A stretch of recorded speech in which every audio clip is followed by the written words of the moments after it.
मेरी एक दोस्त हैं जो आईटी सेक्टर में काम करती हैं। कुछ साल पहले जब उसने म्यूचुअल फंड में एसआईपी शुरू की तो उसे लगा था कि ये एक लंबी रेस का घोड़ा है। हर महीने सैलरी का थोड़ा हिस्सा कटता और वो आराम से बैठ कर देखती कि उसका पैसा बढ़ रहा है। लेकिन बीते कुछ महीनों में बाजार की उथल पुथल को देखकर वो परेशान हो गई हैं। उसने देखा कि रिटर्न अब उतना नहीं मिल रहा जितनी उन्होंने उम्मीद की थी। ऊपर से दुनिया भर में जो कुछ चल रहा है, जैसे इन्फ्लेशन, वॉर, ब्याज दरें, डॉलर की उठापटक, इन सब ने मिलकर उसके भरोसे को और ज़्यादा हिला दिया है। मई में आखिरकार उसने अपनी एसआईपी बंद कर दी और अब वो सोच रही हैं कि शायद सोना खरीदना या फिर पोस्ट ऑफिस की स्कीम्स में पैसा लगाना ज़्यादा सेफ रहेगा। और यकीन मानिए, ये सिर्फ उसकी कहानी नहीं है।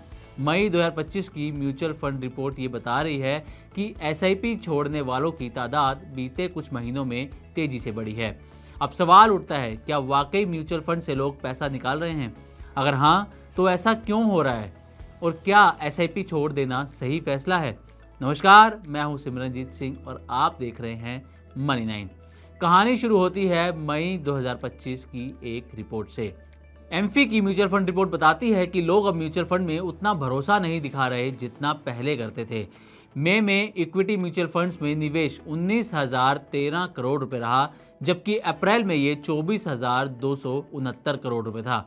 यानी एक ही महीने में 22% की गिरावट यहाँ पर देखने को मिली। और ये गिरावट सिर्फ एक दो सेक्टर में नहीं, हर तरफ से दिखी।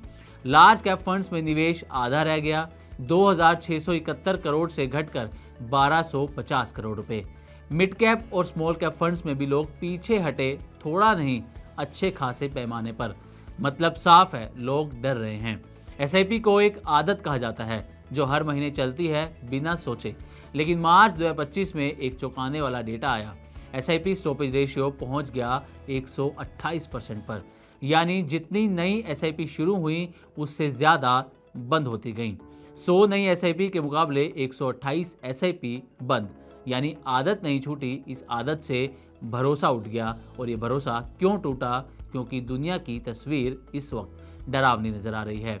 रूस, यूक्रेन और मिडिल ईस्ट में वॉर, अमेरिका और भारत में ब्याज दरों का खेल, महंगाई रिकॉर्ड तोड़ स्तर पर, डॉलर मजबूत, रुपया कमजोर और बाजार रोज नई चिंता के साथ गिरता चढ़ता। तो ऐसे में कोई भी आम निवेशक सोचता है कि क्यों ना पैसा कहीं सेफ जगह लगाया जाए। यही वजह है कि अब लोग तेजी से गोल्ड और एसएसएस यानी कि स्मॉल सेविंग स्कीम्स की ओर जा रहे हैं। अब आप सोच रहे होंगे कि क्या होती हैं ये स्मॉल सेविंग स्कीमें? ये असल में सरकार की तरफ से चलाई हुई वो स्कीम्स हैं जो फिक्स्ड ब्याज देती हैं, जैसे PPF, post office FD, senior citizen scheme, NSC और सुकन्या समृद्धि योजना। इनमें ब्याज करीब 7 से 8% होता है और सबसे बड़ी बात, सरकार की गारंटी होती है। ना शेयर बाजार की गिरावट का डर और ना ही कोई रिस्क। और यही कारण है कि लोग म्यूचुअल फंड्स को छोड़कर अब इनकी तरफ जा रहे हैं। पर असली सवाल ये है कि एसआईपी कौन छोड़ रहा है?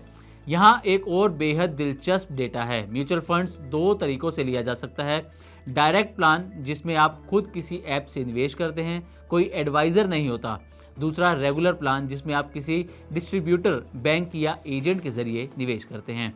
अब जब एम्फी ने छोटे शहर यानी B30 और बड़े शहर T30 का डेटा निकाला तो पता चला कि सबसे ज़्यादा एसआईपी डायरेक्ट प्लान में बंद हुई हैं। उसमें भी छोटे शहरों में दिसंबर 2024 में B30 इलाके में 24.1 मिलियन डायरेक्ट एसआईपी अकाउंट्स थे, लेकिन मई 2025 तक ये गिरकर 19.5 मिलियन रह गए। यानी कि 19% की गिरावट यहाँ पर देखने को मिली। वहीं रेगुलर प्लान के एसआईपी अकाउंट्स में सिर्फ 6% की गिरावट आई। यानी जो लोग खुद ऐप से म्यूचुअल फंड चुन रहे थे वो ज़्यादा घबराए और जो लोग किसी डिस्ट्रीब्यूटर से सलाह लेकर एसआईपी कर रहे थे वो थोड़े ज़्यादा भरोसे के साथ टिके रहे।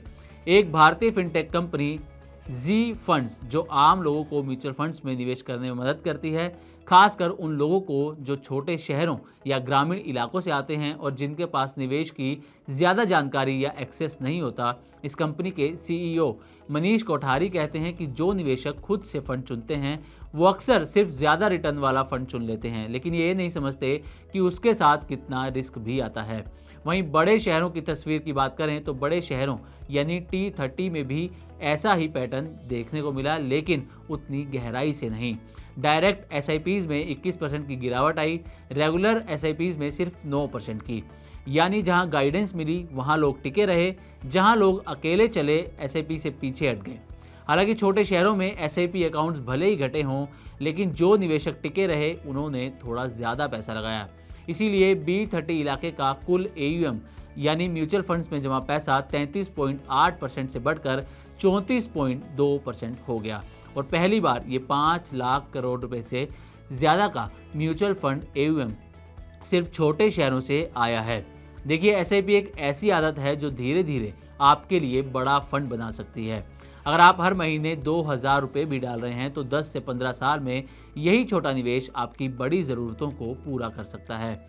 बाजार ऊपर जाए या नीचे, एसआईपी का असली कमाल कंपाउंडिंग में है। हर लेवल पर निवेश करने से औसत रिटर्न अपने आप बेहतर होता है। अगर डर लग रहा है तो आपको एसआईपी को बंद नहीं करना चाहिए, थोड़ा अमाउंट कम करिए या उसे पॉज कर दीजिए, लेकिन बीच में छोड़ना शायद सबसे बड़ा घाटा होगा।